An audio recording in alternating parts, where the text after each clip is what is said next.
with me know that I seek to understand everything. Now you know where it all came from.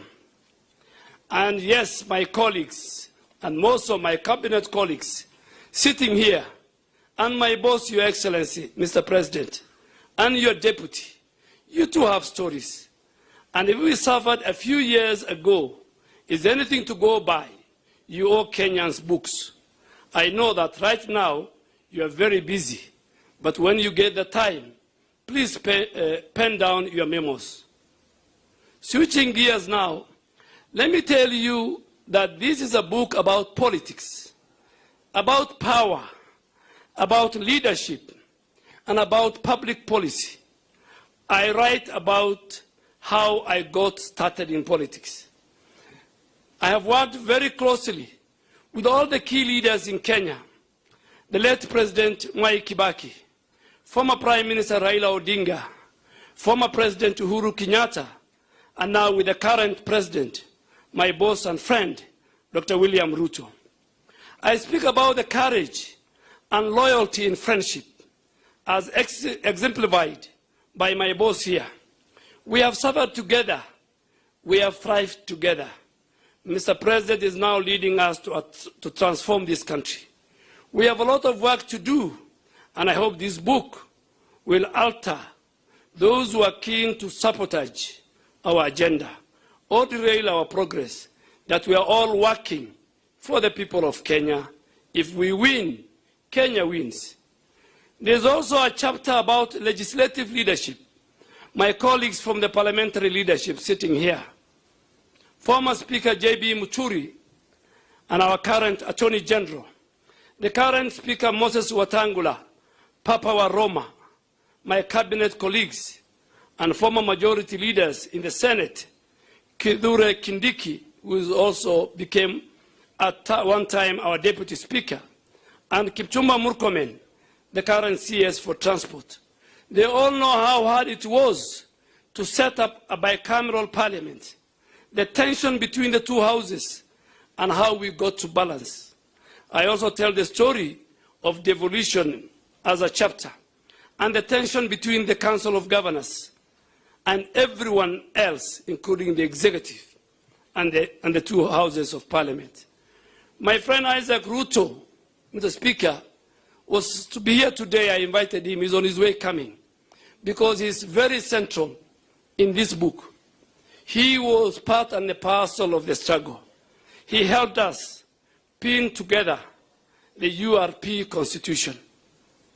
Many nights we sat with him at the family Bibilica along State House Road. And of course, the famous ile pesa bado inalete shida hata hapa ukimuuliza Mheshimiwa Rigiji. Still, the Senate, the National Assembly, and the county governors are still grappling with the same issue of ile pesa. But we are working on it, baking a bigger cake to make sure that we have enough for the counties, and the counties make enough to sustain themselves. It's not easy, but we are on course. Your Excellency, distinguished guests, ladies and gentlemen, I am sure many people do not know what we had to go through to pass laws. My opposition colleagues, the Honorable John Bandi, the Honorable Opiyo Wandayi, were to be with me here today, but because of the political inhygiene in our country, they asked me to pass their message, and that they cannot be here, and they have sent their apologies. But they know the secrets, and I have shared those in the book so that future leaders know how to apply the game to win for the people of Kenya. Sometimes we have to push through necessary laws to make sure we kept our country safe, to make our economy friendly for domestic and foreign investment, and to make sure Kenya got the best deal. The record speaks for itself. Whenever there was legislative overreach, the other arms of government, such as the judiciary and the executive, did their job. It's the beauty of our Constitution. As a leader of majority in the National Assembly, you do a lot of work. You are the leader of government business, and at the same time, you're also a parliamentarian. with a constituency. You have to know how to work with the cabinet secretaries, with the fellow MPs, and with the public. You automatically become the face of parliament. Do you guys remember when those activists and civil society fellows brought bloody pigs to parliament buildings and labeled the names of leaders, myself, the late Jacoyo Midio, the late Francis Nyenze, and many others? We have seen it all. I've had people attacking some of us who were in the last government for approving the debt ceiling under the Jubilee administration. The borrowing came from good place. We wanted to invest as we baked a bigger cake.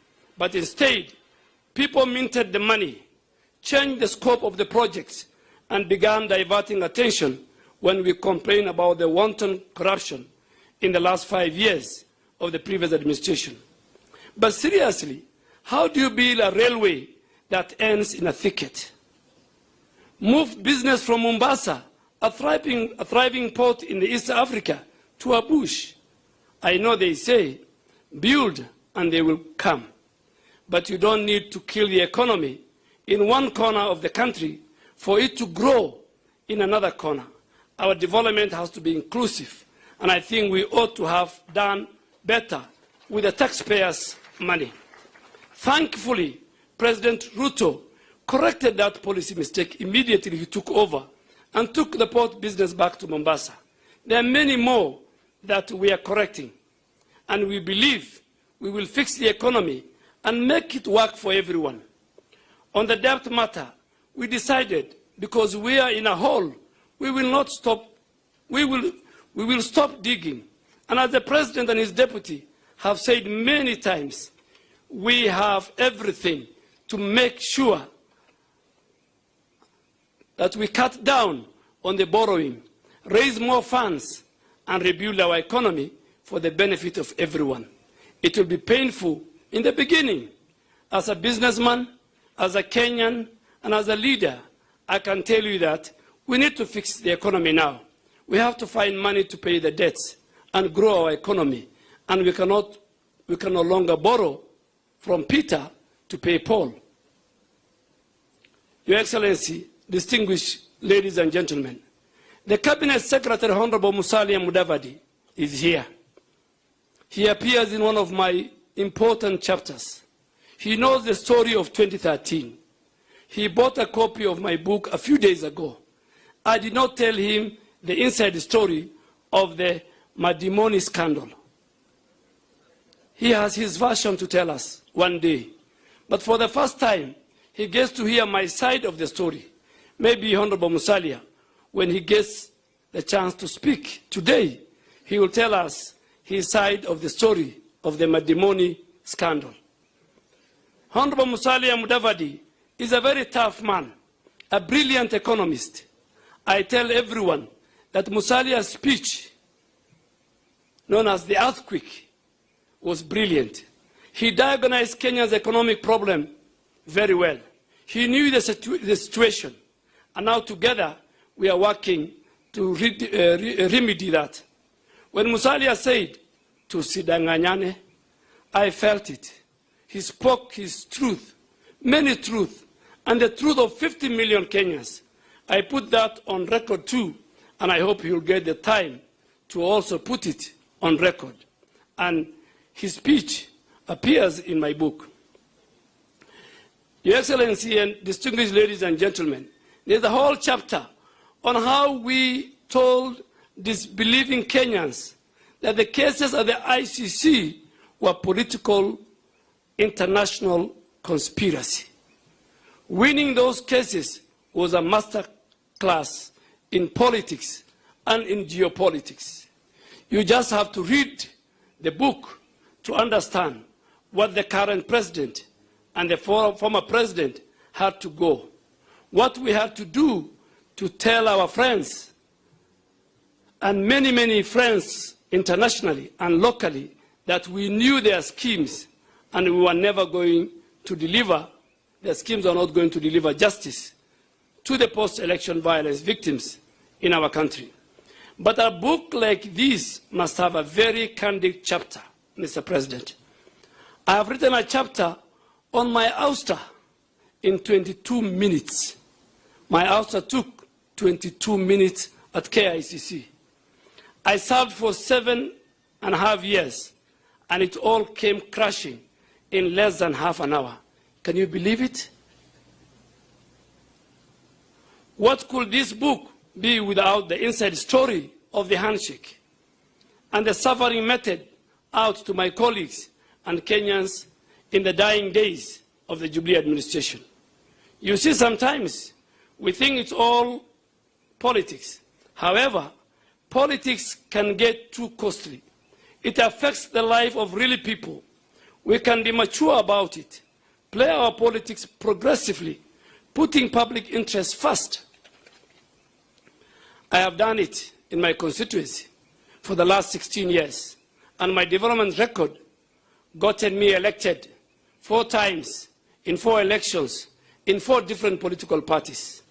I just hope that putting this on the record, for the record, will help us and give us lessons to politicians. There is more at stake. They need to work for the people who elected them into office.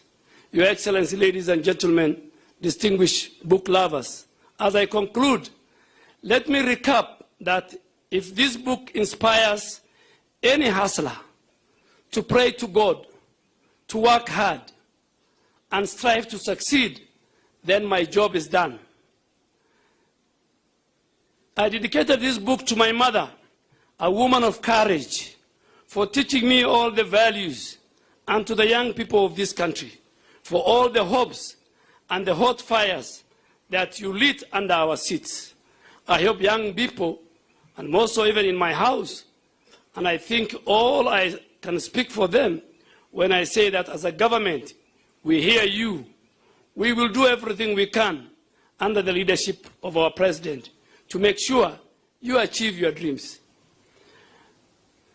I also have a word to all the young leaders in Kenya who are excited about being in public office. Deliver what you promise. You have the next 4 years to do your job. If you don't, I am sorry, your opponent will have you for dinner. It's really a matter of planning. I hope my book helps you, will help you get more political lessons. Finally, I want to thank you all for coming. I don't take it for granted that you braved the traffic to be here for this launch. I'll be signing copies after the event. There are more books being sold out there. Grab one for yourself and more for your friends. You can still get the book from my website, www.adenduale.com, or from Nuria Bookshop, Prestige Bookshop, Yaya Bookstop, Kibanga Books, and many others. Your Excellency, and under my conclusion, let me pay tribute to men and friends who sit here, who played the ultimate role in a very difficult journey. The Honorable Minister for Interior, Professor Kindiki. He appears in my book at one page or one chapter as a brilliant constitutional lawyer who spent with us many days and nights at The Hague. And on another chapters, he appears as a leader of majority who became a victim of the deep state and the systems. And just because we happen to be your friend, when we didn't choose to be a friend, we all found ourselves in the space of politics. The Honorable Kipchumba Murkomen, the Honorable Cecily Mbarire, the Honorable Aaron Choriot, Your Excellency, who you remember, he came to the House through a by-election. And I remember there was a Kericho by-election and a Malindi by-election, when in one of my chapters, I received a 411, where myself and Honorable Kipchumba Murkomen and others were implicated in a certain issues. issues. So that chapter, I don't want to read for you that chapter. And that chapter, Your Excellency, is called You Have Touched a Life Wire in my book. Your Excellency, the former Speaker of the National Assembly, J.B. Muturi, has a lot of places in my book. Advice he gave to the former president when our colleagues in the Senate were replaced, and now the knife was coming for those of us. And of all, the day that there was changes in the National Assembly, Your Excellency, the only person I felt for was the Honorable Cecil Mbarire, the governor of Embu now. I said they should have left this lady alone. Those of us, when we go home, we can still survive. Your Excellency, our great Deputy President, a man of serious words. And today somebody told me, the only other politician we expect to write a book like yours is Rigiji. He is a man of the truth. So we expect Honorable Rigathi. Our two brothers, Your Excellency, Honorable Musalia Mudavadi and Honorable Moses Wetangula. The earthquake, the conference that we went to Bomas, and the speech he gave, and the leaders who ran away when they saw you, is well documented, Your Excellency, in this book. Your Excellency, your speech at both Bomas 1 and Bomas 2 is well documented. And when I look at that speech you gave, the first Bomas, Your Excellency, at least we were there, myself and Honorable Kipchumba spoke. But in the second Bomas, because we were no longer part of their club, you are the only one who was there. And we felt for you as we watched from the TV screens that what will they do to this man? But God gave you the courage and the patience, and you took a lot of time. I drew a lot of lessons from your patience. They were heckling you, and you could say, so is it? You think so? You know, it was like, you think so? If you can convince me, I am ready to listen to you, you know, very calmly, you know. They humiliated you. So there's a huge chapter on that, Your Excellency. Your Excellency, my journey with you in ODM in 2005, and for record, the only time in my political journey with the president, and he allowed me a sabbatical leave, agreed, was during the 2010 Constitution. And I told him, Your Excellency, you know that few key areas that are dear to the community and the region I come from. The card is caught. And today when I look back, I am so proud that even during that referendum, where the former Prime Minister, the former President, the former Vice President, the whole government was on one side and you on the other side, you managed to get behind you over 2.5 million Kenyans who agreed with you. And Your Excellency, as I finish, he went to Mandera to go and preach the No campaign. And the president went to Ramu. And the Ramu constituency was where the chairman of the Parliamentary Select Committee on the Constitution, the Honorable Abdikadir, was coming from. So he went 1 week earlier, and he talked to the elders. In the north, you talk to people under the acacia tree. So in every town, there's one acacia tree that all meetings are held. So we went there. After 2 weeks, we went to Mandera. We went to the same acacia tree.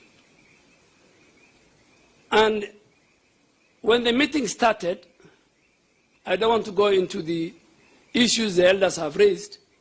When the meeting started and the prayers were conducted,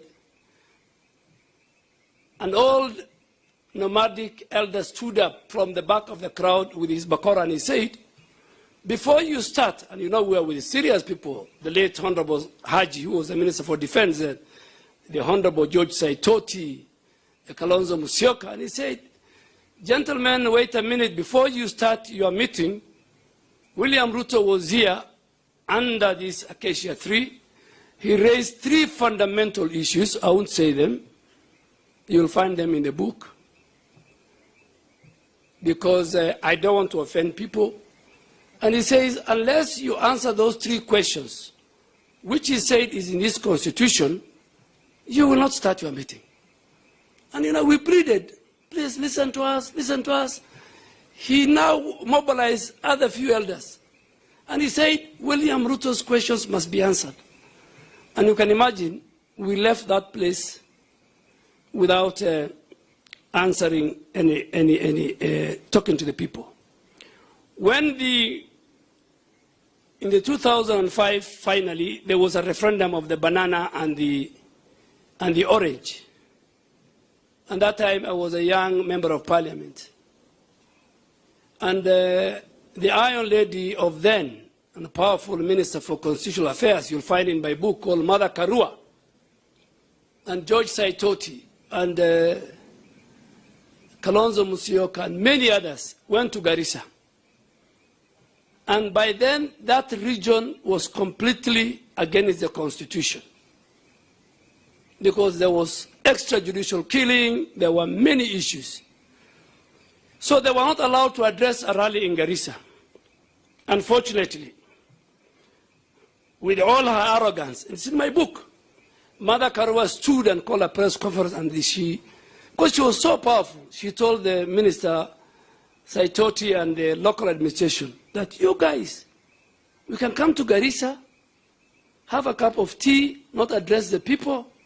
You mean you can't even convince and talk to these refugees?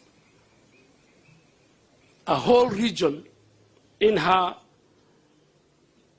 opinion, was inhabited by refugees. Your Excellency, I want to thank you for coming. I have many things to say, but I want to sell my book. I want money. And Your Excellency, you are forward alone yesterday in the Standard. By evening, I have sold 400 copies. Today, by you gracing this occasion, I think we have surpassed 600 copies so far. Please buy my book. The proceeds will go to charity in honor of my late mother, because she deserves a lot. And Your Excellency, on the outset, I want to thank the editorial team. You will not find an error in my book. I want to thank and applaud the editorial team that helped me put this book together, the legal team that made sure the people I have described in this book will not go and take me to litigation, and did the copyright, and finally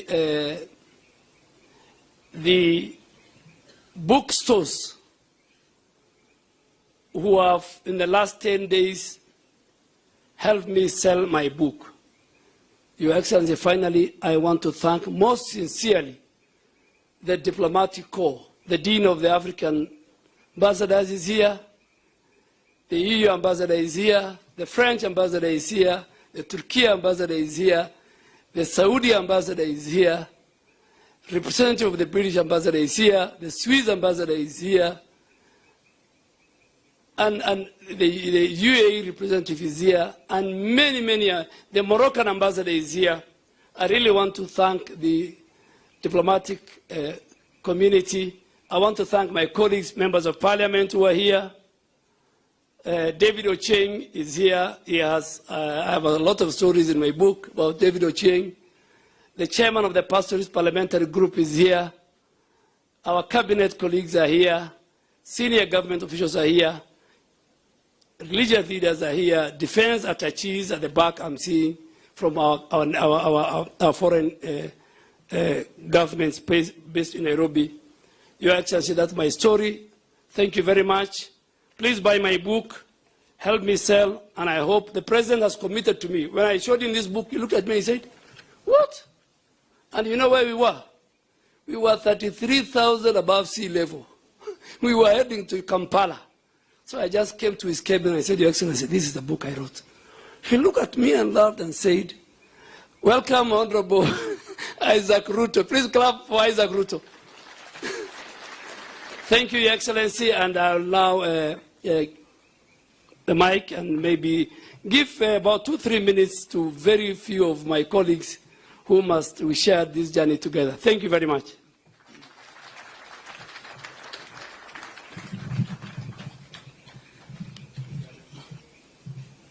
Thank you, Defense Cabinet Secretary, the Honorable Aden Duale, Your Excellency, Mr. President, Your Excellency, Deputy President.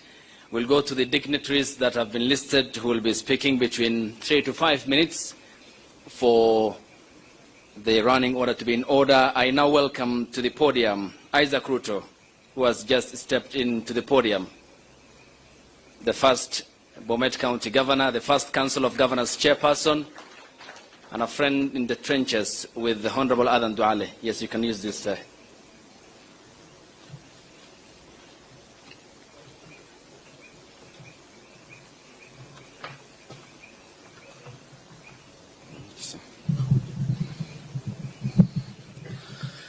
Your Excellency, the President of the Republic of Kenya, Chief Cabinet Secretary, the Speaker of the National Assembly, my good old, I must apologize, the Deputy President, Your Excellency, Honorable Duale, Waziri, Tika, your Defense, Cabinet Secretary is present, members of the Diplomatic Corps, and all the distinguished guests. Your Excellency, I must apologize for coming late. If I had seen Honorable Kipchumba Murkomen, I would have asked him to apologize on my behalf, because I was held up at the escarpment for more than 2 hours. And I think it's all your fault. It can't be mine. There is no way it can be my fault. Anyway, Your Excellency, I must apologize for coming late, but just in time to speak. We kept in touch with Honorable Duale. Now, this is a great day for us. Honorable Duale has been a good old friend. A lot of people do not know how close we are with Honorable Duale, because of sometimes we do some bit of public spots together, but all we enjoy the game. We've worked with Honorable Duale for a long time, especially during the 10th Parliament. And I'm sure one of the reasons why he was sacked as an assistant minister may have been something to do with his close associated with some of us. And he lost his job. I know presidents normally don't say why they have sacked. I don't know whether President Ruto will be different. But they normally, they normally don't tell us when you are being fired. It just happens that in the afternoon you are no longer in the office.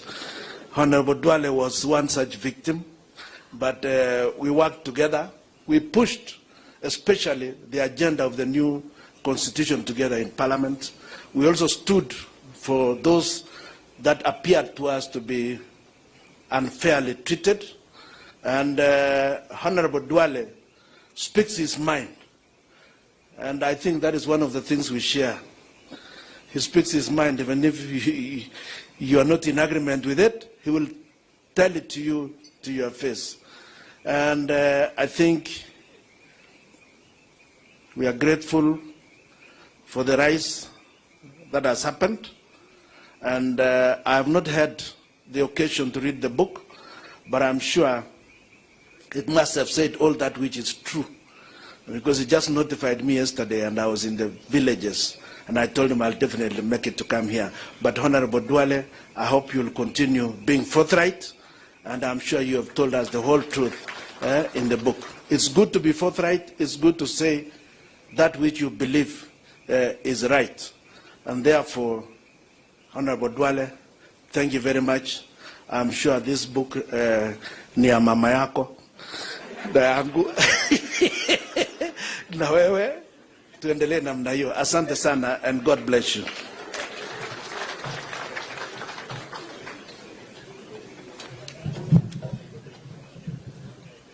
Thank you, Honorable Isaac Ruto. Asante sana. We move on, and up next is the East African Legislative Member of Parliament, the Honorable Kanini Kega.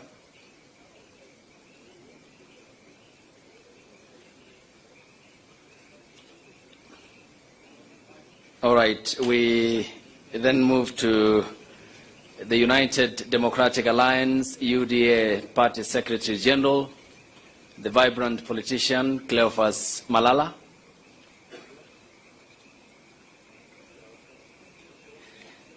On to Honorable Dido Raso, who will speak on behalf of the Pastoralists Parliamentary Group.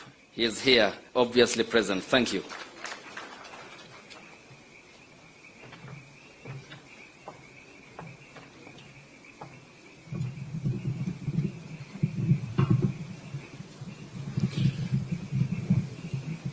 Your Excellency, the President, Your Excellency, the Deputy President, the Honorable Aden Duale,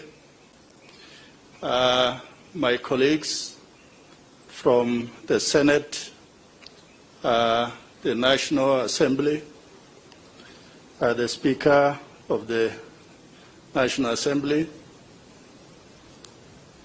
distinguished guests, ladies and gentlemen, I stand here as a member of the Pastoralists Parliamentary Group and also as their patron. I am a third member of Parliament representing the constituency of Saku in northern Kenya, Marsabit. I am privileged to be here and to speak on behalf of my colleagues. Honorable Duale, we found him in Parliament. He was not just a brother, a colleague, but he was like a father figure for those of us from the North. We learned many from him, and at the same time, he allowed us to hold firm positions, to be loyal and truthful, and to be also respectful to the cause we take. Having read his book, I begin to understand why somebody like His Excellency the President actually became the President of Kenya, for the firm position he took and the loyalty that he portrayed throughout his political career. For many of us who are in Parliament, I think we must begin to read that book, to take away a substantive portion of it, that you don't have to play the game of others. You must play your game. And finally, there's one thing that we learned from Aden Duale, and you know, sometimes 2-3 years ago, there was something called the WikiLeaks, where as somebody came to, I believe, the US Embassy, they were able to pick some things. And then somebody else relayed, and this thing was serialized internationally. And sitting with a smart person like Aden Duale, one must be very careful that you don't drop the pen, because he will note it very quickly that this is something And throughout, he carries around a book. For him having been the leader of majority, I think sometimes he made the ultimate price for his politics, and sometimes even we feared that this person will be put down because he is sticking his neck out too much. So thank you, Aden Duale, for sharing your story with us. We will buy the book, and we will also buy the books for some of our schools, so that the young and upcoming leaders of this country will find a place to say that, yes, this is where I started. With those remarks, I thank you very much.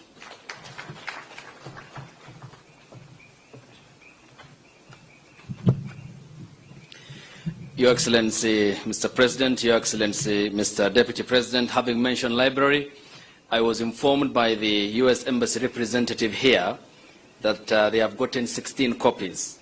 One for the Library of Congress in the United States of America, and the other copies will be distributed across the United States of America, across the major academic libraries across the states. We thank you, the representative of the embassy. Up next is the Senate Majority Leader and Kericho County Senator, Aaron Cheriot.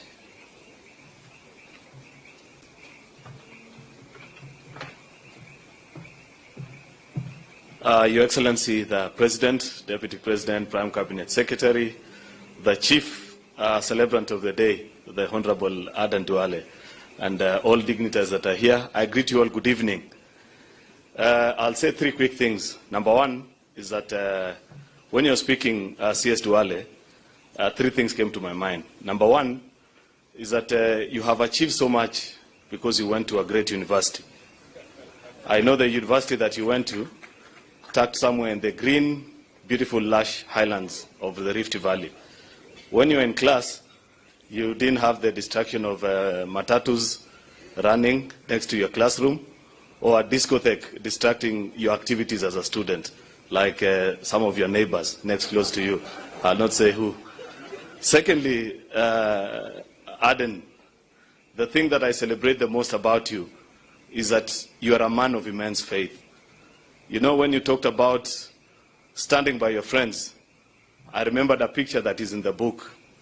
If you go through the pictures that are in this book, you will see among the many photos that are in the collage section of the book, you will see a momentous day in the political life of our president, the day that we launched URP at the Bomas of Kenya. And there's a famous photo where he's holding the horn, the sign of our party. If you look at that high table, it has about 6 men. Out of all those 6 men, the only one who supported your presidential bid is Aden Duale. The rest failed by the wayside, and they chose different paths. That speaks to you, that you're a man of great and immense faith. You stand with your friends. Of course, third is that as a senator, you know, I'm seated there between the people that preceded me in the office of a majority leader of the Senate. And when you're speaking between us, we were consulting quickly. When you're speaking about the challenges of devolution, and we said there must be something that you forgot to list as part of, on the chapter of devolution, that on the side of the senators, we hold the view that you are one of the challenges to devolution. I don't think you believe that, but it's a common joke in the Senate. But I know it's for good reason. Now that I serve in this office, I appreciate and know the kind of things that you do. But lastly, because we've been told that 2 to 3 minutes we should be done and out of here, is that I want to challenge my colleagues that are here. It's not every day that you do something that will live 100 years after. There are big politicians in this room and big people, men of means, people who've achieved. But I want to tell you, until when you do what Aden Duale has done, you're yet to do something that will outlive you. Record what you have achieved, the things that you are doing, so that 100 years from now, when none of us is still in this room, there'll be a testimonial to the things that you did. So thank you, Aden Duale, for challenging us. I hope all these leaders that are gathered here, together with everybody else, will find time to read. Of course, the last thing that I will say is that there are many people who ask themselves, where do you get the time to read? But I know that you have a lot of time on your hands. You read a lot of books every day. It's only unfortunate that those books are in the form of WhatsApp messages, TikTok videos, and all the time that you spend on your phone. At least take time to split between that time and reading a book so that you add on to your wisdom and the things that you need to know. Thank you very much, CS Aden. Thank you for giving us this great gift. God bless you, and God bless you all. Thank you. Mr. President, Mr. Deputy President, I now welcome Governor Cecily Mbarire, Embu County.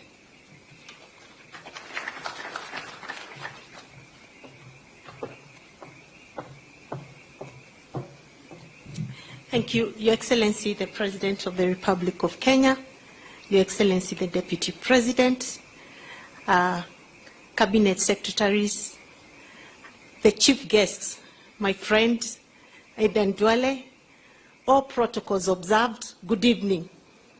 I'm extremely excited to be here this evening to witness a major step by a friend of mine, Honorable Aden Duale, who I have known closely since 2007. And we met in Parliament as he was elected an ODM ticket. Then I was on on PNU, and we became friends. He was an assistant minister, I was also an assistant minister, although he was sacked.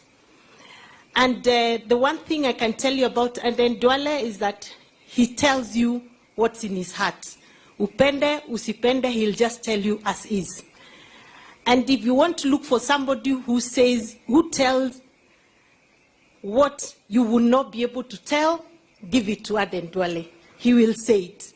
And I'm very sure, I've not read the book, that in this book he has said it all from his heart and from the experiences that he's had as a politician. The other thing about Aden Duale is that he's a very loyal friend. And it's no wonder he has stuck with the president all these years, even when he was going through some very difficult moments. He's very loyal. And he served the Jubilee Party as a majority leader in a very loyal way. He could do anything as long as it was for government. And so when I was appointed the Deputy Chief Whip, he called us to his office, myself, Washiali, who was the Chief Whip, and he sat us down. And the Deputy Majority Leader, he told us, you've now joined the leadership of the party in the House. The first thing I want to tell you is that the government is always right. So whatever agenda that comes on the floor of this House is our agenda. We make sure we deliver, we ask questions later. And because I'm one who likes to ask questions, it was a very difficult thing for me to learn. But I learned it with time. Number two, he taught me how to be tough on members of parliament. The most difficult group to deal with, and I'm sure Osoro will assert that today, is members of parliament. Because you're leading leaders. And they actually think there's nothing special about you that you're coming here kutuambia story mingi. So they'll ask you questions. They'll challenge you. But he taught me to deal with them without fear. And to tell them even what they don't want to hear. Including, wewe uache mchezo, hii ni serikali. And we did that, and we passed every single agenda of the House, of the government of Jubilee. We made sure it passed. Through thick and thin, including the infamous security laws. And he's a team player. He worked very closely with the Speaker, with us, and he would call us to agree on certain things before they come to the floor of the House. And he was loved and hated in equal measure. Sometimes the MPs loved him so much. Sometimes they didn't like him at all. But that didn't stop him. He continued pushing the agenda. And that's why for me, Duale, I want to say this, that even as you fought that I should not be sacked, and I know you really fought hard for me, and I know the one man who fought so hard for us was Speaker Muturi then, until they started putting question marks on him. Is he really one of us, or is on the other side? I did not think for one moment that you deserved the sack. I believed your loyalty to Jubilee government, to the president then, was beyond measure. You had undivided loyalty to the president then. And any time you spoke, you always reminded me that we must support the agenda of government. And I remember when things started going as they were going between the president and the deputy. We'll sit down with you and we'd really discuss these things and we'd say, let's see how we can get these people wasikizane. But it was difficult. So the one thing I remember, and I'm looking forward to reading that chapter, was the day you were sacked. When I was sacked, it was in a PG in State House. And the first phone call I got when I left the gate of State House was from you. Come, you told me, no, sis, I'm so sorry. You didn't deserve this. I'm really sorry. And then I remember telling you, I really doubt they'll touch you because you've done a very good job for this government. Of course, the second phone call was from His Excellency, the President. And I was actually just getting to my house. I wanted to go home and just cry out the pain and the anger and frustration. And he called me and told me, please come over to my office. And when I went, I remember you looked at me and started laughing. And then it hit me, it's not this serious. There's life after this. So we survived because of that encouragement. But fast forward, KICC, special PG is called. At one point, we were told the president is coming. The next point, we were told, no, to be on Zoom. And we are sitting there. And I sat at the end because we were already very tired of the government. And we were right at the corner. And I remember Duale was seated, of course, being the majority leader, is seated in front there. Then I watched as, MPs prosecuted the agenda. And I listened to the president say, sometimes friendships and leadership are different. And I'm like, what? Then the next thing, proposal. One lady stood up and said, we want to remove the majority leader. And another one who had no idea where she came from, supported. And Honorable Duale was gone in a second. And I think I felt more pain that day than I did when I was actually sent packing. Why? Because I didn't understand how somebody who has delivered so much for a government can be victimized for no apparent reason. So as we walked out, I remember walking to where the leader was, and I told him, I'm sorry, you didn't deserve this, but guess what? We'll live to fight another day. And our time is coming. And I didn't know you went through so much pain alone after that, but you never showed it. You went to the backbench and continued working like a normal member of parliament. So I want to really appreciate what you've been to us. I want to appreciate that you mentored me as a deputy whip. You taught me the ropes of parliament. You gave me strength to push even very unpopular agenda. You told me that it is possible as a leader at certain levels, you do even the most unpopular things because that's the agenda of government. So I appreciate you, my brother Duale, and I wish you well. Obviously, Your Excellency, you're getting Duale out of the political scene has changed quite a bit because it's not normal to have Duale not speak for a whole month. And the only time he speaks is in some event of the ministry. So I keep feeling you are misplaced. And I'm not saying you should come back, but I keep feeling we've lost a very big voice in the political platform. And I'm very sure sometimes you look at us and wondering why we are not speaking like you used to. So we will try and do and fill that gap that you've left out. So otherwise, thank you so much, Duale. Thank you for mentioning me in your big book. At least my name is somewhere. I thank you. And we wish you well in what you do. And for the future too, thank you so much. And thanks for standing by your friend. I know he means a lot to you. Thanks for being a loyal friend. That's what we are looking for. And Your Excellency, let me say that I know you stood by us when we were going through our challenges. I pray you continue to do that with your current leadership in the executive and in the assembly, and that we'll never have to see leaders go through the humiliation we went through. I really hope it will never happen, but I believe and I know you're not that kind of person, that leaders will be treated right and treated like human beings. Thank you very much. May God bless you. Best wishes, my friend Duale. Thank you. Thank you, Your Excellency Governor, Your Excellency Mr. President, Your Excellency Deputy President. I now see Cleophas Malala is here. I'll invite you. You'll be taken to the podium for your 3 to 5 minutes. I now get onto the stage the Majority Whip to be very brief in the National Assembly. Then the Cabinet members will be speaking. I thank you.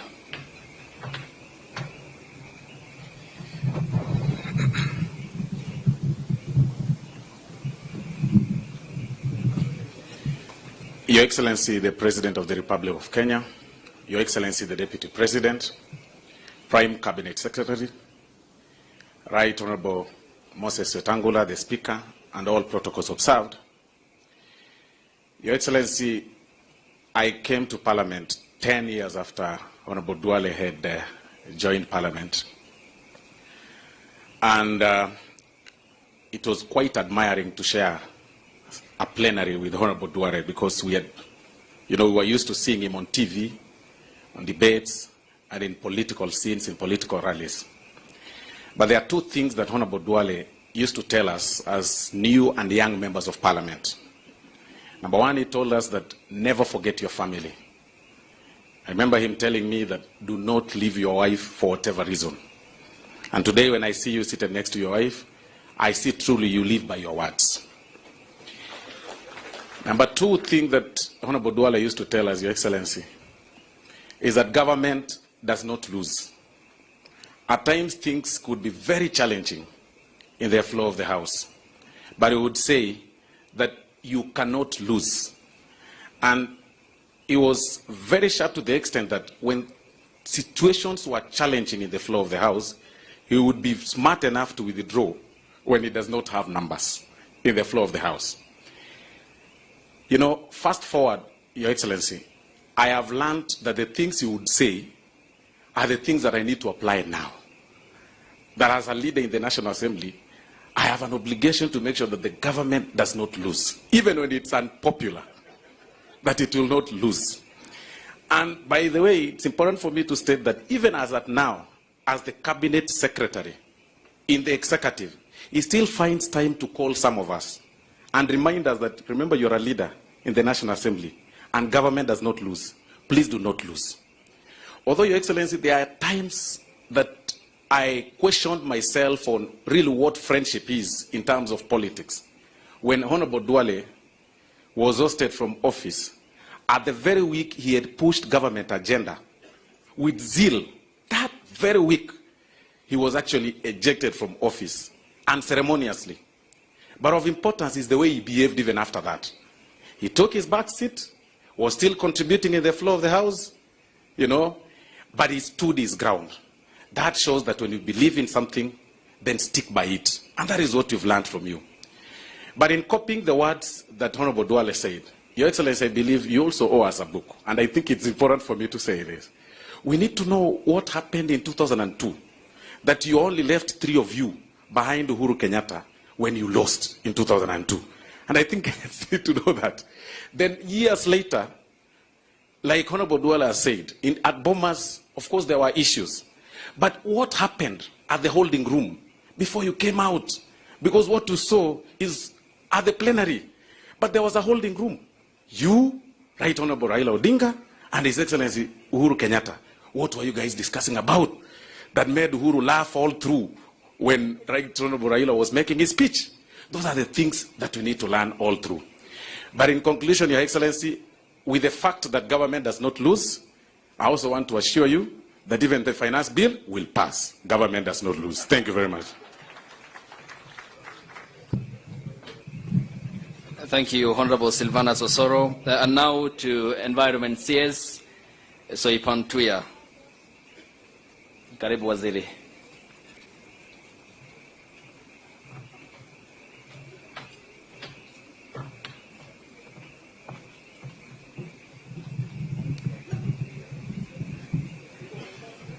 Your Excellency, the President of the Republic of Kenya, Excellency Deputy President, the Prime Cabinet Secretary, Honorable Speaker of the National Assembly, Cabinet colleagues, members of the diplomatic community, members of Parliament, and everybody here. Clearly, I did not know I was going to speak. I think it was by design. But first is to congratulate my brother, Honorable Duale. I'm a mentee of Honorable Duale. Only that I'm not as loud as he is. But he has taught me a few political tricks during our 10 years period together in Parliament. And he actually came to my rescue during the infamous The Ayes Have It.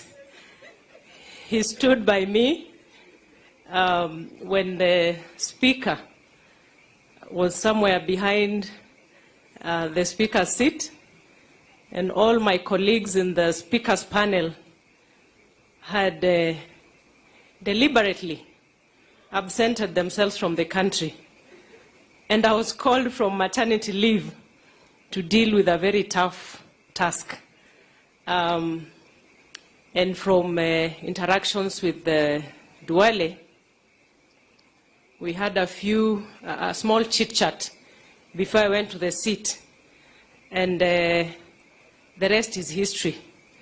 The other day I saw it replayed, and that's one of the tough things that we had to, through thick and thin, make sure that government business was passed in the House, and not to say that we did anything wrong with the verdict of the Ayes Have It. It's a story for another day, and I'm sure probably for another book. And I'm hoping, because I've not yet read the book, that Duale might have done an account of the true story behind the Ayes Have It. With those few remarks, Your Excellency, I will buy the book and also I have a few libraries, about 5 of them, that I'll also buy. So I'll buy 6 books and put some in the 5 libraries. And I know many young Kenyans are going to benefit from your leadership. Thank you very much. Thank you, Waziri. Up next is his cabinet colleague, Kipchumba Murkomen, the Cabinet Secretary for Transport. Karibu, Waziri.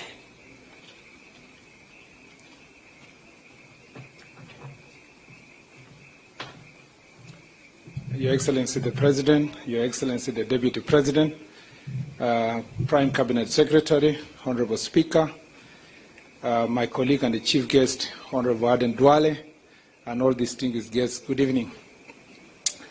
I am actually the least qualified to speak about Honorable Duale, and I consider myself extremely privileged that he has reminisced our interactions in a number of chapters of his book, from Kenya to The Hague and back. And since Honorable Duale is my big brother, I want to start by saying thank you very much for putting me in a book. At least if I don't write anything, someone will read me somewhere in your book. and they will ask themselves, who was this Murkomen? Number two is to really say that I came to know Honorable Duale because I was recruited to the School of Politics of William Ruto. I was actually picked like the way Jesus picked his disciples. And those of us who have worked with President Ruto, you know he is deliberate in recruiting people to work with him. He actually recruits. So I was this political analyst, and one day he had looked for me, and I had heard a word that he had said derogatory things about me to my member of parliament. So he told my member of parliament, where were you when this one was going, talking all these things he's talking on TV? I hear Lina told him back and said, but he was in ODM with you. I wasn't hearing you. So one day he calls me. Okay, coincidentally we met at the airport. So we land in Nairobi, and he spends 2 hours speaking to me about leadership and politics. And so he recruited me to his school of leadership, and since then I've never left. That is where I met Aden Duale. I was a young boy, the briefcase carrier. Although I was a university lecturer at a young age, I was the one who used to take the notes behind the scenes. At some point, I was a Mutu Mkono of Isaac Ruto, trying to reclaim UDM, which was being taken away from us. And soon thereafter, I became the Mutu Mkono of the entire team to work on the URP agreement. And in the process, Duale was always there. One thing about Duale, one thing if you don't know about President William Ruto, he knows how to arrange his team like a coach would arrange, like Pep Guardiola would do it. Even though I don't like Man City, but he knows how to arrange his team. And so everybody had a strategic job to do in this URP. Even, I dare say, Honorable Chirao Hali Makwere had his role. Do you remember, Mr. President, I asked you, why would you go around with Chirao Hali Makwere? What votes will he bring? You told me, no, this is my Biden. because Obama was the president and he was younger, and there was a Biden old man called Chirao, who was the vice president. So I said, okay, it's fine. So in the rallies I used to observe, Duale would speak at the most critical moment of the rally. And amidst the noise and the loud voice of Duale, there are very few public speakers who speak often consistently and deliver a message from the beginning of the speech to the end. If you doubt, go to the speeches of Honorable Duale. Honorable Duale will speak in a way that when the president now comes to speak in the culmination of the rally, everything had been brought together. It is now number 9 who is going to score the goal. And the president, you know, would just be clubbing when Duale is speaking because he knows how to package. It is through this school of William Ruto where Duale was a top student up there and we were trainees when I learned that even rallies and speeches and messages planned. And so we would sit, Duale would come around and say, what's the message today? Then we'll sit around and work on the message. And then we put together. Then Duale will be the last person to deliver. So one thing about Duale is that he is a team player. He is an eloquent speaker. Number 2, Honorable Duale is loyal. Loyal to his friends. And sometimes loyal to a fault. I actually believed that after we were axed from the leadership positions, I actually thought you would choose to go with President Uhuru Kenyatta. We had actually literally given up. In fact, I admire your tact because, maybe I should not say too much, but let me say this. For a long time, Duale would not call directly. He was still calling on WhatsApp. Those of us who had surrendered, we knew our days were numbered, had already been calling each other directly because even plotting openly what we are going to do to Uhuru Kenyatta. But Duale would come at night and come and sit with the president. So Uhuru Kenyatta was not wrong to sack you because he knew there was no doubt that anything was going to be plotted against the President William Ruto and you are going to sit in that room. So you must give him credit also that it's because of your loyalty that he had to get you out. But even in the hardest moment, there is no day Aden Duale betrayed President Uhuru Kenyatta. not a single day, not a single agenda of government that is sabotaged because he believed that the president was not supporting his deputy.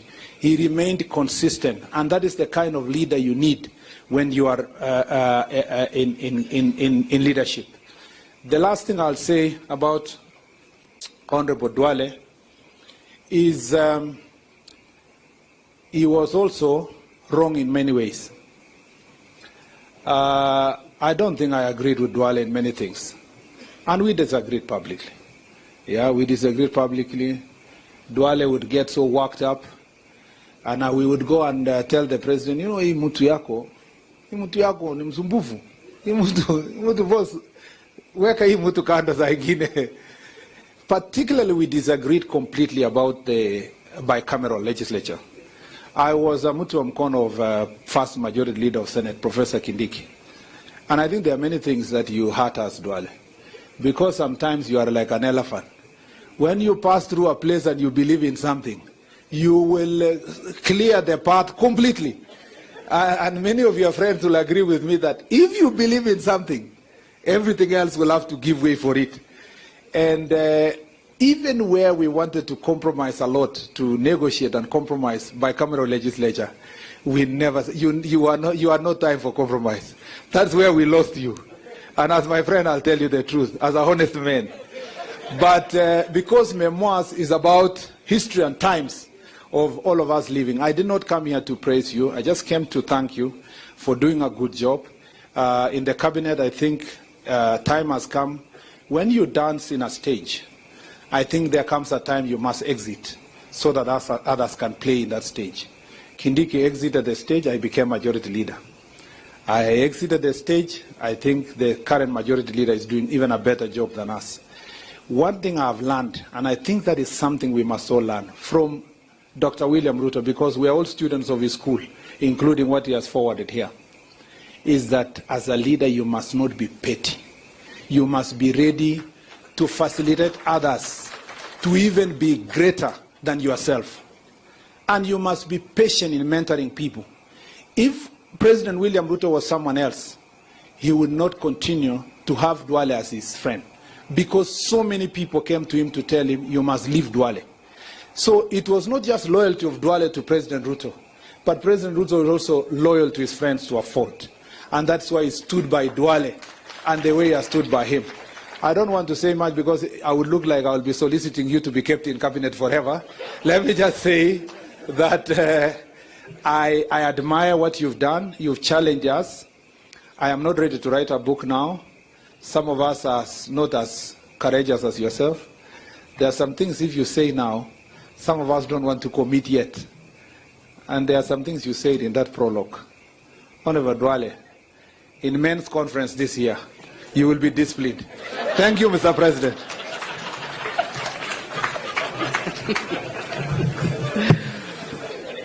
Thank you, Waziri. And I bet that is the moment which also partly contributed to a speedy sale of the book, when we have seen the pages which are circulated on social media platforms. Thank you. I now welcome Your Excellency, Mr. President, Your Excellency, Mr. Deputy President, to this stage, the Cabinet Secretary for Interior and National Administration, Professor Kithure Kindiki. A round of applause for him, ladies and gentlemen.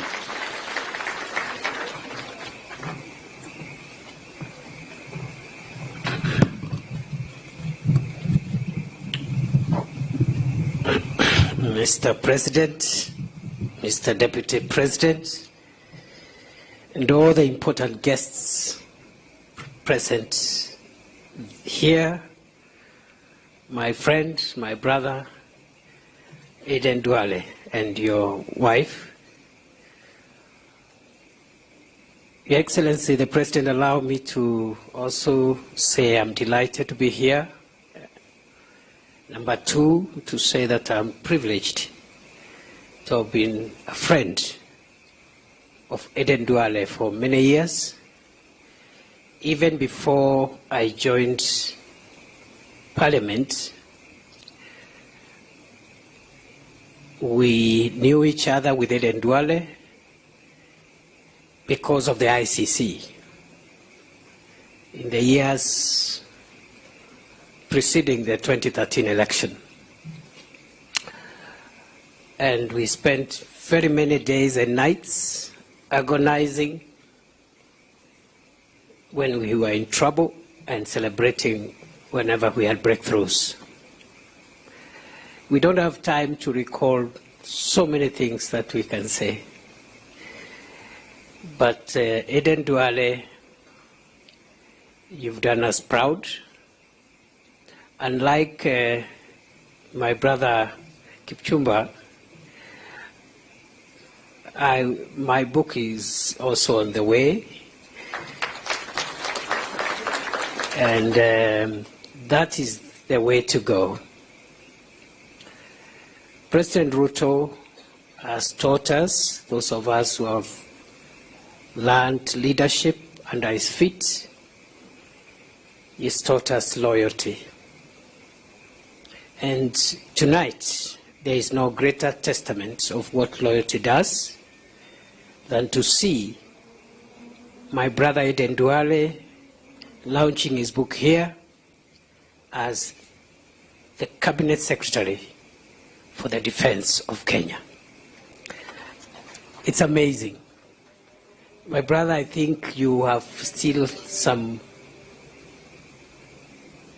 reward, even greater rewards in the days ahead for loyalty. The only caveat is that unlike betrayal, loyalty is paid in installments. Betrayal is the one that is punished instantaneously. But loyalty is paid in bits and pieces over time. You have shown us and you have proved to us that the world has no place for betrayers. And I have no doubt in my mind that the painful moments we went together were to prepare us to happier and greater moments. Lastly, Aden Duale is many things, very many things. But the one thing I've learned about him is that Aden Duale is a very conscientious and religious person. He's a man of faith. I have learned the lesson for those of us in politics and public life. As much as we do what we must do in the public space, we must take care of our private, spiritual, and family lives. And I have very many examples because I have interacted with Aden Duale at very close and personal levels. And I have learned that that separation is very important. And lastly, many people believe politicians love money. Aden Duale and his experience has proved that not all politicians love money. Because if it were about money, at the time when it really mattered, at the time when the issue is the issue before us, when I say us, is many of us in this room, the issue was, it's either you betray William Ruto and get all the money in the world, or you stick with him and pay the price. Aden Duale chose to stick with his friend, the president. And for the younger politicians, please, friendship, loyalty, truth is superior to power, money, and betrayal. God bless you, and God bless you, my brother. Congratulations, Aden Duale. Thank you, Professor Kithure Kindiki, Chief Cabinet Secretary, Interior and National Administration. Allow me now, Your Excellency, Mr. President, to welcome back the Defense Cabinet Secretary to the stage with the rest of the running order. Thank you, Waziri.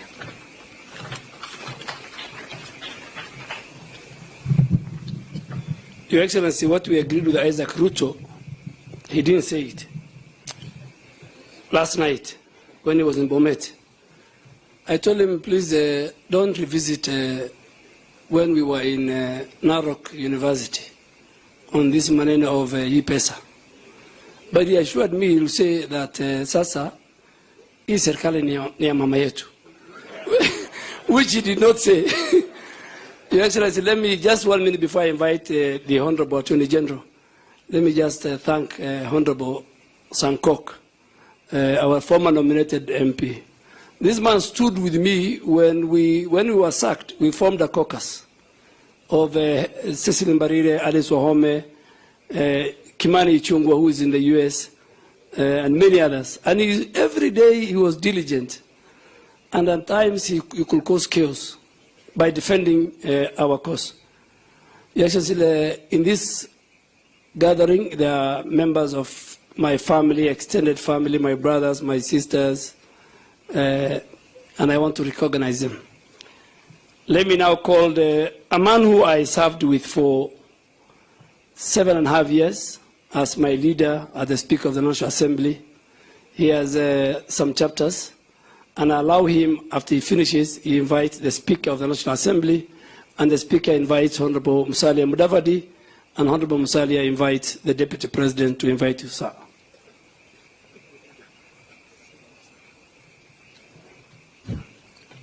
Your Excellency, the President of the Republic of Kenya, Dr. William Ruto, Your Excellency, the Deputy President, Prime Cabinet Secretary, Cabinet colleagues here present, governors, my classmate, sorry I forgot, to my classmates, the 8th, the Honorable Papa Waroma, members of Parliament present, the members of the diplomatic corps, distinguished guests, ladies and gentlemen, I'm happy to come and say a few words about for the record, because some of the things that the Honorable Duale has said, that the government does not lose. I have the record. But Your Excellency, I did not know the Honorable Duale very well before the 11th Parliament. But I used to see and admire some things that he used to say, and they formed some small, I think that's almost the renegade group in the 10th Parliament with my friend Isaac Ruto.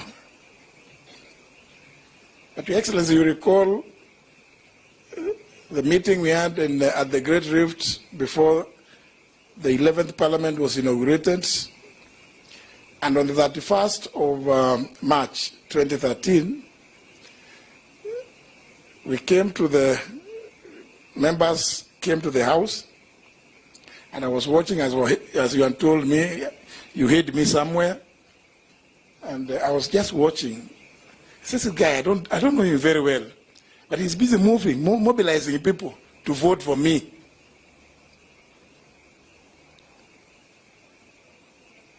It was no wonder that I got such a resounding victory.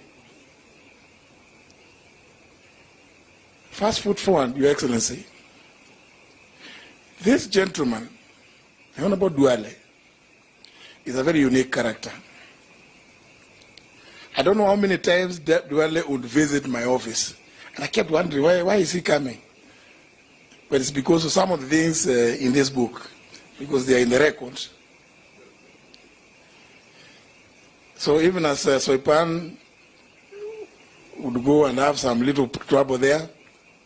I knew that she was still very safe because she was in the safe hands of the Honorable Duale, as I was just hiding behind there. It's part of the record. The Honorable Duale is an extremely consultative person. You'd go receive whatever documentation from various cabinet secretaries, and you'd come with it. I tell him, but you know, at the end of the day, even if we discuss these things, you know, it is your business, it's your responsibility to push through. I said, but you know, I needed you to know, and then you to know this, so that when you see me playing this way, you'll know where I'm headed. So a lot of it, some people used to say that there was conspiracy. Where's my friend Onesimus Kipchumba Murkomen and the Honorable Kindiki? Even as you complained that, and the Honorable Wetangula, even as you complained that the Honorable Duale was the enemy of devolution, I'm aware that you used to say those are two very bad people. You see, there was a very bad combination in the National Assembly of the Speaker and the Leader of Majority. And because the Honorable Wetangula is an old friend, a classmate, sometimes you'd come to my office and then you'd meet the Honorable Duale walking out. I say, what have you been planning? I hope it has not found some space in the book. I haven't read the book, but I can assure you, I promise, I must read. And because mine is not too far away, it's not too far away, I have actually, from the day I saw this, I felt extremely challenged. I said, what am I doing? And then I started thinking, looking backwards, I wanted to blame His Excellency the President because he put me somewhere where I'm reading other things now. It becomes very difficult to read consistently the other things which I'm supposed to. But I can assure you, Your Excellency, I'm going to finish. I'm still going to finish. But I must congratulate my brother, the Honorable Aden Duale, who I find very difficult even today to, even if he calls me, the first thing is, leader, where are you? Because I got so used for 10 years. And he mentioned it. Honorable Maridas alluded to it. When I got to know about the evil machinations, and I knew there's something, I started fighting some interesting battles. And when I came to the office, I told the leader, where are you? You know this is happening. What are we going to do? He told me, you know what? Me, I'm not going to say anything, but I will not let any business fall because of what they are planning against me. That level of commitment and level of loyalty is one that I found quite unmatched. Quite unmatched. Pongezi ndugu yangu. You know, it was tough. And the next person I told was the Honorable Mbarire that, you know, I'm trying to put up a case, and I'm told, but I've been dismissed, that I am, I'm looking back to the village. I say, but it's not the village. Duale is not from my village, so I'm not fighting. Why would you want to harass these people? And I said, Your Excellency, and it is important, now that I'm in the executive, Your Excellency, I think it is absurd that those of us in the executive can imagine that we can begin running the legislature where there is a speaker, there's leaders of majority and minority, the whips, without consulting them at all. That Your Excellency will come and start saying, this Osoro is doing nothing. And we start, you know, machinations of kicking him out. Surely. Your Excellency, since we all belong, in the event that any of our members is not delivering, I think it's only fair, and I know you're also extremely consultative, it's only fair that we call them, we talk to them. What is the problem? How is it? Can we do it differently? Can we talk to the speaker? Because what I found was an extremely dishonest program. You know, Your Excellency, let me not go there, because I think it's on record. So I want to congratulate my brother and urge those of us, like Professor has not said anything about writing, but I know he has written a number of treatises. He's almost ready. Okay, he is my tenant, Your Excellency, in the village. So I'm happy that my tenant is also ready to call us here to witness the launch of his. Thank you very much, Honorable Duale. I really appreciate this, and I can assure you, hii nitasoma na siku kidogo sana, as I plan some few tricks, which I will not say here because I don't want to be given some extra work. Having said that, it is now my pleasure to invite my friend, I don't want to say anything beyond that, my successor, the Honorable Moses Masika Wetangula, a.k.a. Papa wa Roma, to come and make his remarks.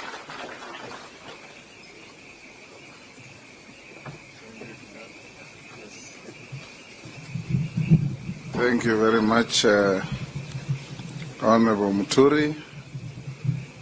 We fondly call each other Kijana. Your Excellency, our President, Your Excellency Deputy President, and all protocols as established, including my dear brother Aden Duale, our chief guest today. In 1989, I represented a man called Mohammed Shuria.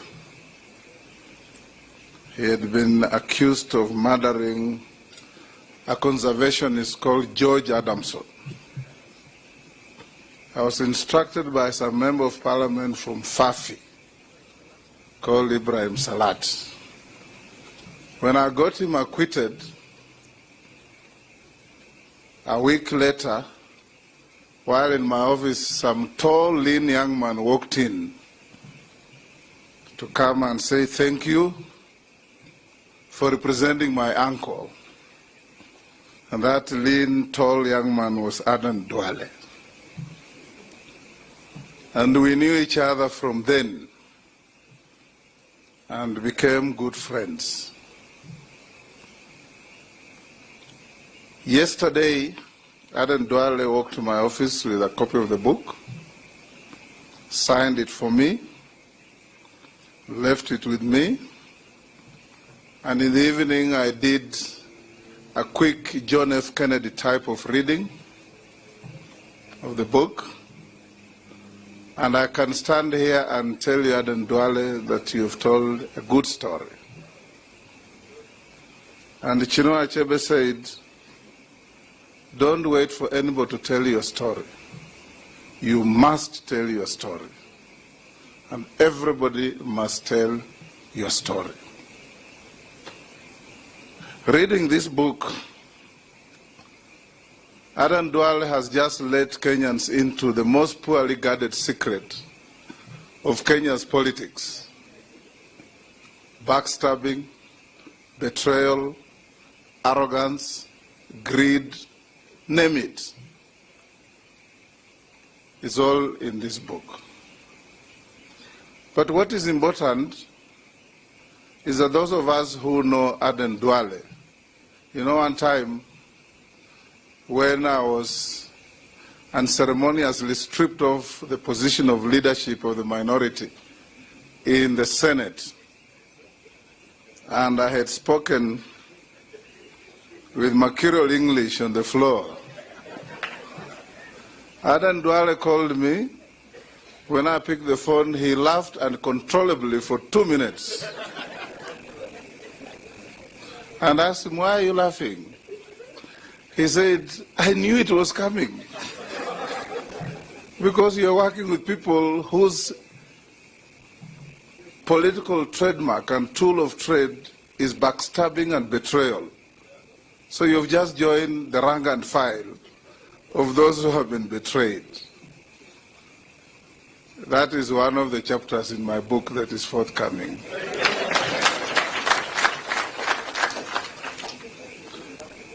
Aden Duale is an embodiment of an honest man. Honest to a level where Malcolm X would have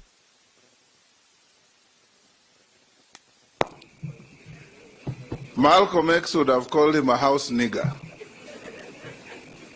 Because his level of loyalty to our current president is equitable to the house nigger who, when the boss is sick, says we are sick. That is Aden Duale for you. Because when he believed in a cause, he took it and ran with it. Your Excellency, perhaps you don't know, since we formed government, Aden Duale comes to my office once every week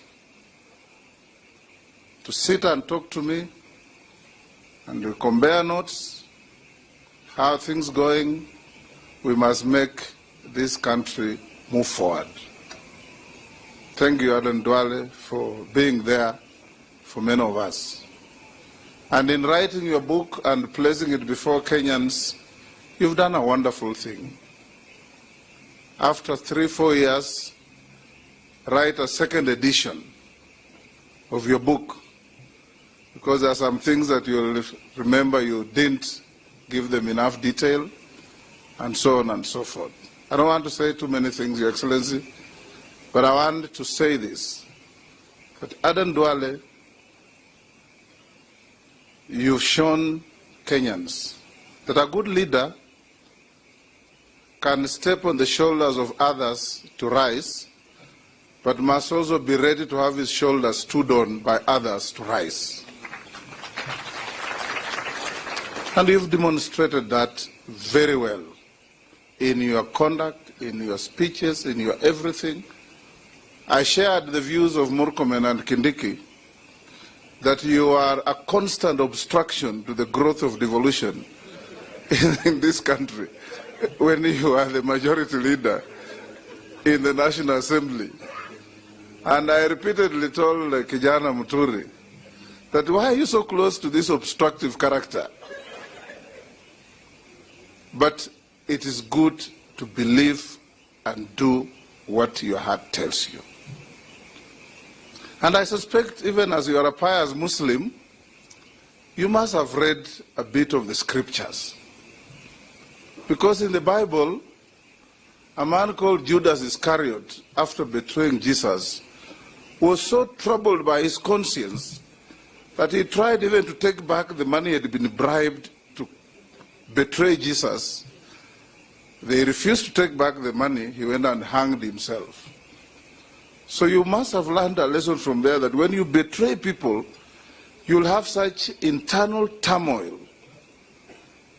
and a troubled conscience that whatever you do, wherever you go, you'll always be looking over your shoulder to see if there are some imaginary enemies following you. But I'm sure you sleep silently, quietly, without any such troubled conscience. Keep it up. Lastly, your angle that I defended did not finish paying my fees.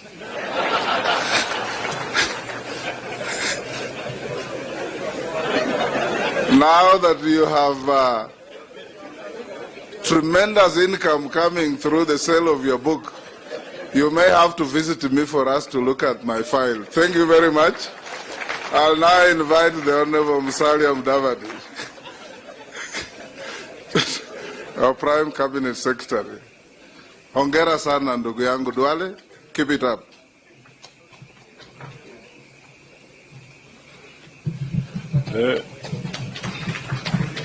Huyu Papa wa Roma na lusungu yake. Your Excellency, the President, Dr. William Samoei Ruto, Deputy President Rigathi Gachagua, the man of the moment, the man of the hour, Sheikh Aden Duale. Very little Kiswahili has been spoken here, so I'll try and say something in Kiswahili. Pongezi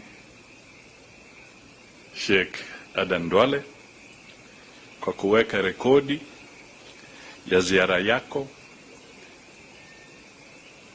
katika msitu wa siasa hadi wa leo.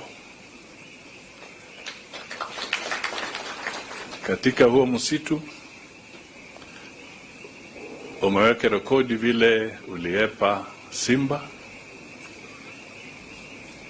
ndovu, kifaru na kadhalika na fisi.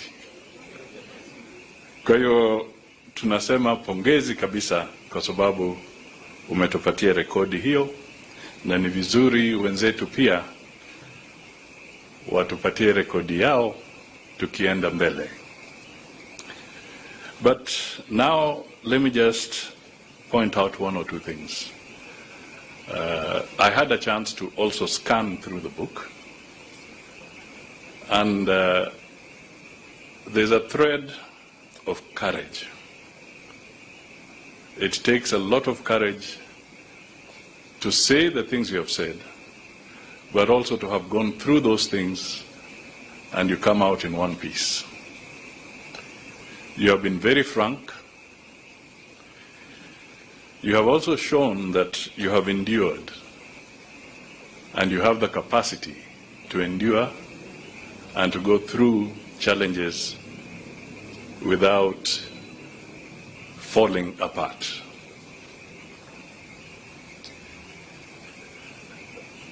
I would just like to highlight that in the book you juxtapose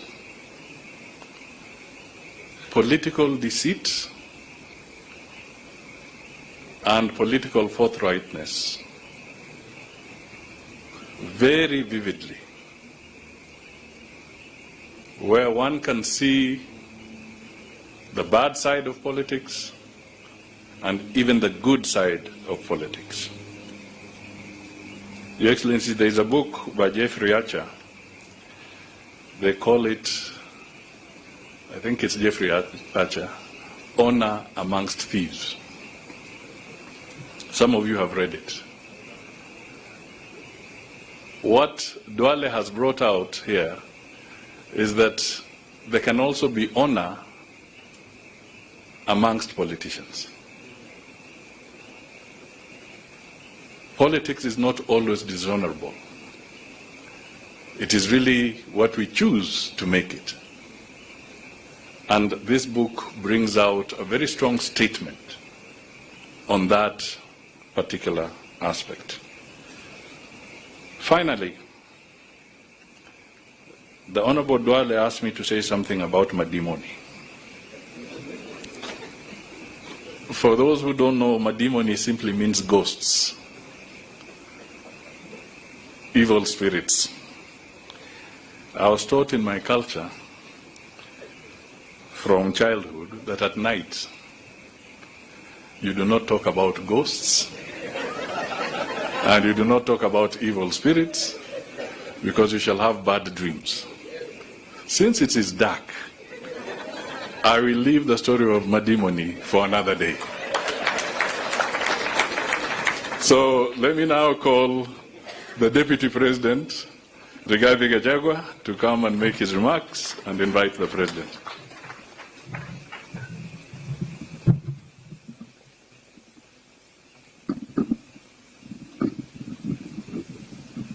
Kiongozi wetu, Your Excellency President William Ruto, the Prime Cabinet Secretary, the man of the moment, the Honorable Aden Duale, and all the good people gathered here this evening. Good evening.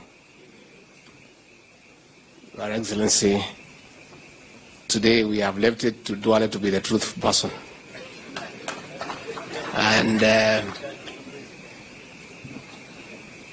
we want to say that, Honorable Duale, you have done us proud, because putting to account for the record is good for this country. The people of this country for a long time have been very uncomfortable with the truth. Very uncomfortable. And this is a new beginning. Most of them have a few problems with us because of being truthful. As we have just spoken, we have put nothing on record. At least Honorable Duale has started putting it on record. It's the right thing to do. And Your Excellency, I will not be writing anything shortly because I don't think Kenya is ready yet for me to put on record what I need to do. I think let me allow Professor Kindiki, the Attorney General, Papa Aroma, a few people to get, it's a gradual thing, to get Kenyans to get used to the truth. In another 2, 3, 4 years, when I assess, Your Excellency, with your guidance, that these Kenyans need to hear the story on the difficult journey of the ascendancy of President William Ruto to the presidency and the futile attempts to stop him. We'll record that when the time comes. And it will be interesting. And Kenyans need to know the truth. Your Excellency, what the Honorable Duale has done is a very big step in our attempts to bring to an end the politics of deceit, conmanship, and betrayal. Because conmen and betrayers fear being called out. So I think it's a good practice we start calling them out and giving an account of the intrigues around power. Your Excellency, I must admit today, because I'm a truthful man, that when Honorable Duale was sacked, I celebrated. I may look a mischievous person for celebrating the sacking of Duale, but I had a good reason. Your Excellency, Honorable Duale was in our team, but he was not available because he was in Parliament.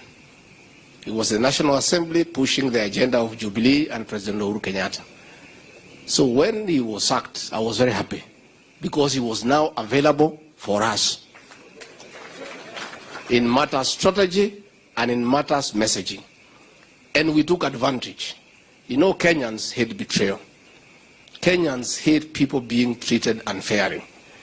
Kenyans knew the kind of work Aden Duale had done for the President, Kenyatta, and Jubilee, and were very unhappy the way he had been treated. So when we were going out with the President William Ruto, we would send vehicles to announce that in our entourage will be one Aden Duale. And Kenyans would turn up to listen to Aden Duale because they felt he had been treated unfairly. The same thing happened with Kithure Kindiki. When he was Deputy Speaker, he was not available to strategize for us. So when he was shown the door, the man was available 24/7. The same with Murkomen. So in a way, one of these days, when President Uhuru Kenyatta gets time and compassion to give me an audience, I'll thank him for chasing away these people. Because by doing so, he created a solid team that had a great resolve to succeed. Because the truth be said, if William Ruto had lost, it would have been very difficult for this team. If William Ruto had lost, in my scheme of things, and I know and I'm right, I will be serving the 5th month in committee now. All these people would not be here. So what happened because of the persecution, a very serious team evolved with a great resolve to succeed. And that is what contributed in a great way to propel President William Ruto to the presidency. Your Excellency, loyalty is what you have shown us. And what Professor Kidiki has said is true. Honorable Aden Duale and most of us have little regard for money. Money is just legal tender. When you don't have money, it's because somebody else has. It leaves your hands, it goes to somebody else. Your Excellency had this team that worked around you, gave in to monetary offers. These people would be billionaires. Money was offered left, right, and center for the betrayal of William Ruto. But men and women of substance, great men, said no, money is not everything. People must stand for something. And Your Excellency, we must also thank you because you have also been very loyal to your friends.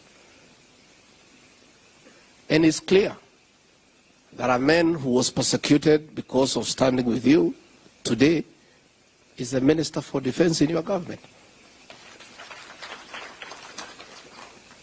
A man whom I don't know whether he'll put in his book, who was almost assassinated on the 14th of August, Professor Kithure Kindiki, is today your Minister for Interior.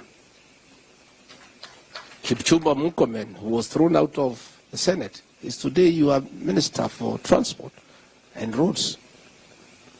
And you, as Trude, who was locked up every Friday, is your Deputy President. Your Excellency, it's about you. This loyalty is you. And I think it's a good thing for this country that people must know you must stand for something. And you must stand for what you believe in. Because it's important. So I want to say, Honorable Duale, thank you very much. I met Honorable Duale when we were in ODM. By the way, all of us were in ODM. President William Ruto was in ODM. Retired President Uhuru Kenyatta was in ODM. I was in ODM. Musalia was in ODM. So these young boys who came to ODM the other day, they should respect us as they are seniors in ODM.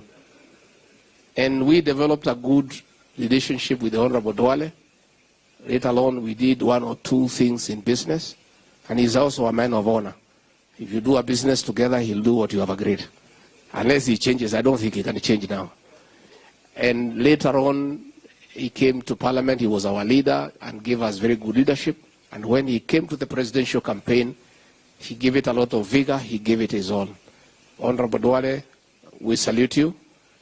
And what you have done is the right thing. And let everybody who has time put something down. With my exception, let me wait a little bit for Kenyans to get used to truth. Then at the right time, we shall do what we need to do. With those very remarks, I want to request you to be upstanding and help me to usher in the 5th President of the Republic of Kenya, Mr. President. Thank you very much, Richi. Asante sana. Tafadhali, let us take our seats. Thank you very much.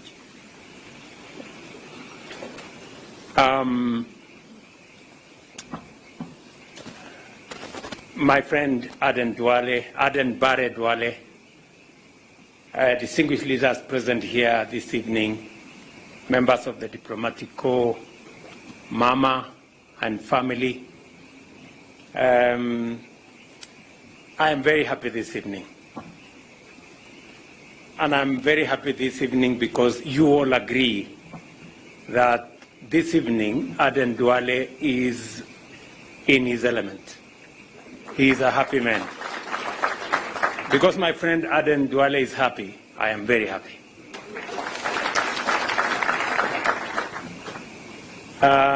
He has said many things. I just want to underscore that it is true I have been to Aden Duale's house countless times. And it is true what he said, that all the time, whenever we are in his place, we are served tea and food. He already did not say that it's normally not done by him. It is done by this great lady, gracious lady. Thank you very much, Mama, for standing by my friend Aden Duale. I know you have been a pillar. You've always been there for us during the highs and the lows. And I am very happy that today you're here again to celebrate this moment with my friend. I know a very strong case has been made for us to do what we should do. But listening to, reading the book by Duale, and I haven't quite gone into detail about that book and what Kindiki is about to do and what Papa Aroma is about to do, I do not know what will be left of me to write.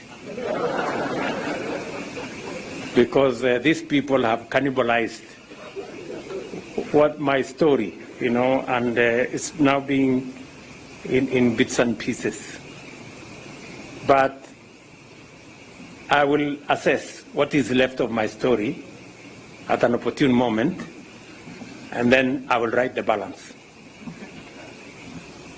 Maybe it will not be on the record. Maybe this time it will be off the record, or something. But let me say the following. Aden Duale is a solid, trusted, and dependable friend and Kenyan. I have walked and worked with him for 16 years. In that 16 years, we've gone through every kind of political experience and situation imaginable. In ODM, in UDM, in Jubilee. Together we founded a political home in URP, in UDA, and finally in Kenya Kwanza. Bare is a trusted and trustworthy person and has no time and place for political betrayal, backstabbing, and the use and dump philosophy perfected by many. I don't want to say who. When I found out Duale was writing a book, I was not surprised. In the years I have known Aden Duale, candor has been his most consistent quality. But candor is not enough if one does not have a story to tell and a message to deliver. The value of this book is that it tells a complete story. Often most people have a version of events and therefore fail to grasp the full import of certain actions and words, especially those of men and women in public life and political office. Honorable Duale has provided unprecedented access to 2 decades worth of political action, conversation, and events. From the 2005 referendum to the enactment of the 2010 Constitution, from the debacle that was the ICC cases to the 2013 elections, the creation and the rise of Jubilee, then the fall of and destruction of Jubilee, and the eventual victory of the Hustler Nation. This book tells the story of the biggest political events of Kenya's recent history in great detail, flavored with the unreserved frankness of Aden Duale. But this is not just a book about politics and politicians. It's the story of a man and his life in public service, a story that is forged in the heat of Garissa town and a deep lifelong faith in Kenya and Allah.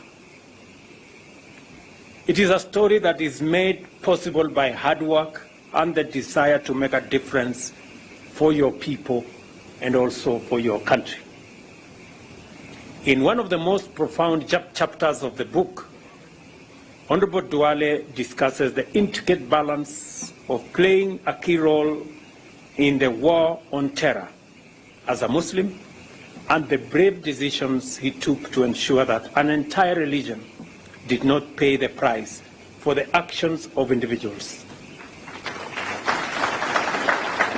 A stand that could have cost him everything, but he took it anyway. This book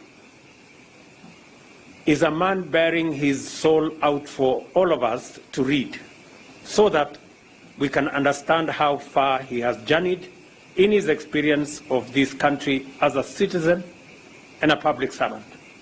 It is a reflection on family, on faith, on leadership, and on the Republic of Kenya. One of the things I admire most about Honorable Aden Duale is his dedication to the people of Duale'S and Garissa town, where he represented in Parliament and who he has advocated for in his entire time in government. In this book, his frustration at the lack of development in Kenya's north and his zeal and efforts to change the situation is clear for all of us to see. Perhaps because we are friends, perhaps because we are comrades. When I read this book, I get the sense that he has not written this book for entertainment. I get the sense that he is telling his story to enrich the history and record of those events, but more than that, I also see an argument, a stand for the kind of leadership Kenya needs and Kenya deserves. In this story, in this book, the events he has enumerated, the intrigues, the deceit, the betrayal, gives us a glimpse of a different side of politics. That politics doesn't always have to be deceitful. It doesn't always have to be about betrayal. It doesn't always have to be brutal. Politics can be what Aden Duale and myself are today. It can speak to friendship. It can speak to loyalty. It can speak to working together. And it can speak to protecting one another. I can say without a doubt that being friends with Aden Duale is not easy. He's a very difficult man. Because whatever he believes in, he believes in. And sometimes I ran into a lot of trouble with many of my friends because of Aden Duale. But when it mattered, when it counted, you could count on Aden Duale. Problems aside, challenges aside, but when it mattered, he was in the right place all the time. And that has also inspired me to be loyal to my friends. Because the people who stand with you when nobody wants to stand with you, you should stand with them when nobody wants to stand with them. I know many people in this journey told me, this Aden Duale is giving us problems, he has chased everybody, the people, I don't know what he has done, this. But when the chips were down, Aden Duale was there to be counted on.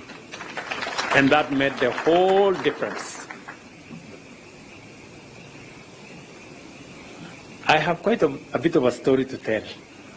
when I read this book, I felt nostalgic that even though Aaron has thrown a few jabs on me with veiled accusations of on many things, but that time will come, and we will put it down in paper, and I'm sure it will make some good reading. This book by Aden Duale is about partnership, and it also speaks about betrayal. It's a book about democracy. It's also a book about elections. But generally, it's a book about Kenya. And I recommend as many as can to read this book. There are lessons in this book. There are ideas also in this book. And there are clues in this book about where Kenya has been, where Kenya is, and where possibly Kenya could be. My younger mentee, Silvana Sosoro, you have some good chapters here to read for the work you do in Parliament, and many of your colleagues. As we all know, there is great power in telling our own stories. As Africans, we know that dignity can be lost in having others tell your story. And so I want to thank Honorable Duale for making the effort and the time to tell the story he has told, for this significant dose of truth. And I think we all needed this book at this point in time. I want to encourage my good brother, younger Professor Kithure Kindiki, to expedite his works. And the rest of us. I would really want to read a story, the book of Cecily Mbarire. A girl, and allow me to say that, a girl that I really admire because she's intelligent, measured, and makes the right decision. There is when I write my book, I'll write something about you. You know, there was a moment you really surprised all of us. We didn't expect you to make certain decisions, but we were amazed. And I know many of my friends know that. I am looking forward to the book of Papa Waroma. I know we will have a problem with the English, but we will try. We will try to read. I think we will need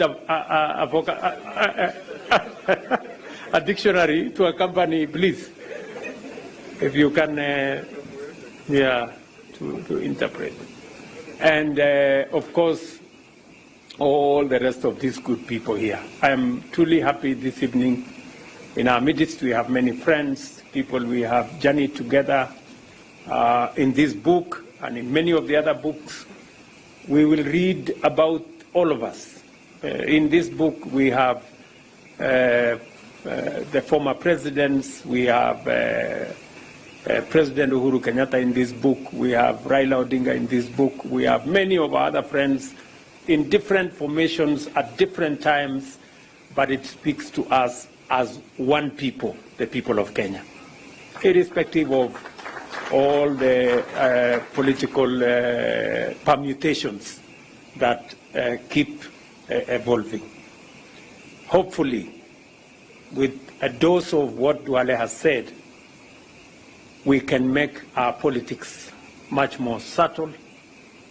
We can eliminate deceit, betrayal, and conmanship from our politics, and make our politics much more decent, much more people-centered, and we can build on solid political parties and political formations that are anchored around a philosophy about our country, about where we want to take our country, And we will keep, and I have told many of the younger politicians that we are available to mentor the younger politicians. It is the best thing we can do for our country. And we want the younger politicians to be better than us. We want them to be better than, so that they can do better than we have done for our country. We all want to retire into a country where we have better leaders with better ideas, with better plans than we could ever put together. That is our the heritage we can put in place. And part of it is what Duale has done, to write a book so that apart from the mentorship we are giving these younger ones, they can also read, they can internalize, and they can learn, and we can have a better country. So again, I think it is a big challenge that Duale has placed on our doorsteps for us to also document what is good, what is not so good, our successes, our failures, our frustrations, our joys in a book, so that it can help others as they journey in our country, in leadership, and in every other sphere. So again, this evening I am truly, truly proud. Congratulations, Aden Bare Duale, my friend. You have taught me loyalty. You have learned from me loyalty. And we've all grown together as friends. And hopefully we can, the younger politicians can learn from us that loyalty pays. It's paid for me. I'm sure it's paid. We all know it has paid for Duale. It's good to be genuine about friendships. It's good to be loyal to friendship. And it's also good also to speak your mind when times calls for speaking your mind. And I don't want to say many things because I have good material for my book. Yeah, on many of these people sitting here and all the things that we've come through. And you agree with me that I have a very difficult team. Just imagine Isaac Ruto on one corner, very difficult person, very problematic. Aden Duale on another, very problematic. And somehow you have to figure out how all these people must be part of a team. It is quite something. But by the grace of God, we have always built a team. And of course, we are waiting for Rigiji to write the book about the truth. I think yours, we call it the truth.